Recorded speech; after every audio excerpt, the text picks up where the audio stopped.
आप सभी को नमस्कार। पैट्रियोटिक एफर्ट्स में आप सभी का हार्दिक स्वागत है। मैं हूं नवल किशोर। पिछले दिनों पागल बाबा से मेरी फिर से बातचीत हुई। काफ़ी प्रयास करना पड़ा उनसे कि वो कुछ बोलें।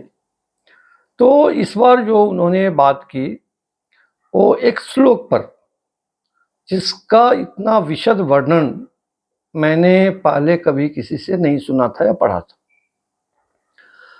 वो श्लोक क्या है?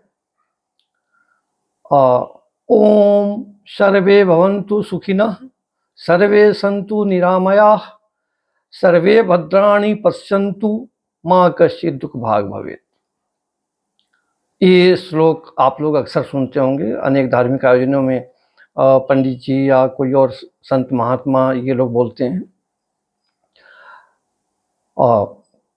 तो ये जो श्लोक है, इसका अर्थ, शाब्दिक अर्थ है कि सभी सुखी रहें, सभी स्वस्थ रहें, निरोग रहें, रोग मुक्त रहें, सभी अच्छा देखें और दिखें,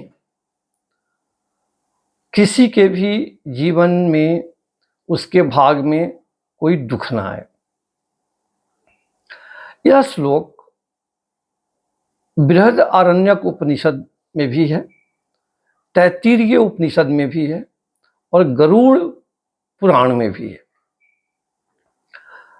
कहने का मतलब कि भारतीय सभ्यता की लगभग शुरुआत के समय से ही, आरंभ से ही हमारे ऋषियों ने, मुनियों ने, मनीषियों ने, साधु संतों, महात्माओं ने एवं अन्य मानवतावादियों ने इस श्लोक को बार बार कहा है और यह सिलसिला अभी तक जारी है। तो यह परामर्श तो है ही, कामना भी है, अपेक्षा तो है ही, आह्वान भी है, निवेदन तो है ही, उद्बोधन भी है। अब यहाँ सवाल पैदा होता है कि किसको परामर्श या उद्बोधन? शासक समूह को। किसकी कामना? मानवता की कामना, मानवता के उच्छ्वासों की कामना, दिव्यता की कामना और अंतरात्मा की कामना है। किससे अपेक्षा, किससे आह्वान या किससे निवेदन? शासक समूह से। लेकिन आज तक शासक समूह ने इस परामर्श, कामना, प्रार्थना, अपेक्षा, आह्वान, निवेदन और उद्बोधन पर कभी ध्यान नहीं दिया, बल्कि हमेशा इसकी उपेक्षा की है, इसको तिरस्कृत किया है, इसके प्रति शत्रुता का भाव रखा है।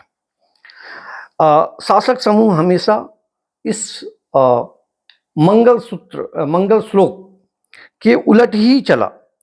किसी ने भी कभी इस दिशा में प्रयास करने के लिए एक कदम भी बढ़ाया तो शासक समूह ने उसे कुचल दिया, मसल दिया। उदाहरण के तौर पर ईसा मसीह को लेते हैं। ईसा मसीह का एक प्रमुख कथन है कि धनी व्यक्ति ऊंट भले ही सुई के छेद से होकर गुजर जाए, लेकिन धनी व्यक्ति कभी भी स्वर्ग के गेट से होकर नहीं गुजर सकता है। यानी धनी व्यक्तियों के लिए स्वर्ग का दरवाजा बंद है, वह किसी भी हालत में स्वर्ग के अंदर नहीं घुस सकता। शासक समूह जो उस समय था इजराइल में, उसको वो क्रोध से आग बबूला हो गया और उसका अंजाम यह हुआ कि ईसा मसीह को अनेक प्रकार की यातनाएं देकर उनको सूली पर चढ़ा दिया गया। और भी कहीं इस तरह से प्रयास हुआ होगा और उसके साथ यही हश्र हुआ होगा, लेकिन इतिहास में उसका जिक्र हमें नहीं मिलता है ईसा मसीह के अलावा। या यह कह सकते हैं कि शायद किसी ने इस दिशा में कोई सार्थक प्रयास नहीं किया। अपनी इस प्रवृत्ति और अभिवृत्ति के कारण शासक समूह को भी लाखों बार भारी भारी नुकसान उठाने पड़े। पूरे विश्व में लाखों शासक समूहों का कत्लेआम होता रहा है। उनके परिवार की महिलाओं के साथ भिन्न भिन्न प्रकार के तरह तरह के जुल्म होते रहे हैं। शासक समूह मिटते रहे हैं और उनकी जगह पर उनसे भी ज़्यादा सबल, उनसे भी ज़्यादा मजबूत शासक समूह आता रहा है। तो सभी सुखी या निरोग या स्वस्थ कैसे रह सकते हैं? सभी अच्छा कैसे देख या दिख सकते हैं? सभी सभी दुख मुक्त कैसे रह सकते हैं?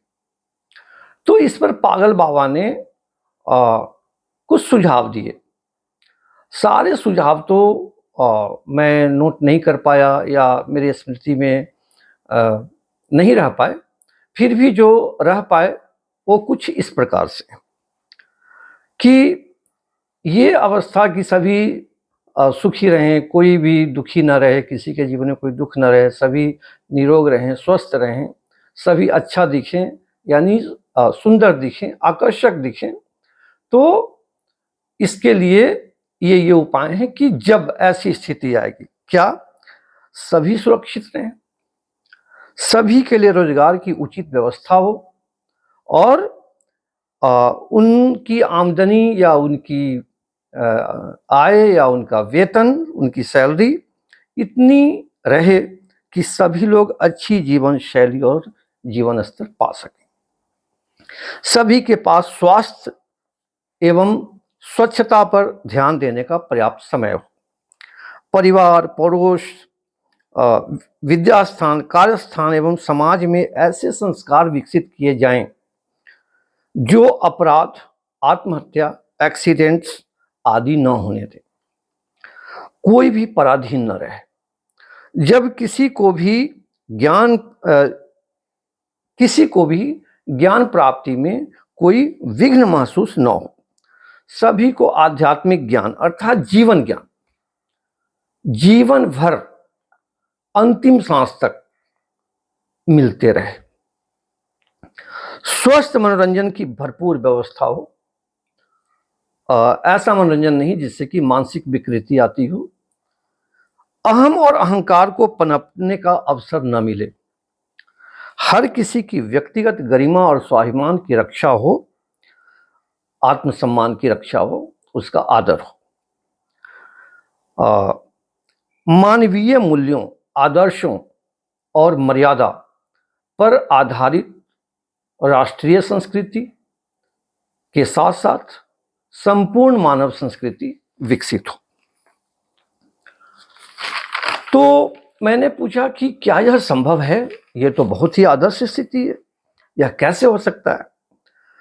तो उन्होंने कहा कि देखिए, शासक समूह ऐसे किसी भी प्रयास का सदा की भांति पुरजोर विरोध करेगा। ऐसे किसी भी प्रयास को कुचलने, मसलने के लिए तत्पर हो जाएगा। इसलिए शासक समूह से तो ऐसी उम्मीद कीजिए ही नहीं। लेकिन लोकतांत्रिक व्यवस्था में इतना अवसर या गुंजाइश तो है कि आम जनता शांतिपूर्ण तरीके से अर्थात बिना लड़ाई झगड़ा किए हुए इस श्लोक के लक्ष्य को प्राप्त कर सकता है। पूरे भारत में 5 लोग भी दृढ़ संकल्प और प्रबल इच्छा के साथ इस अभियान में जुट जाएं तो यह सपना बहुत जल्दी यथार्थ में बदल सकता है।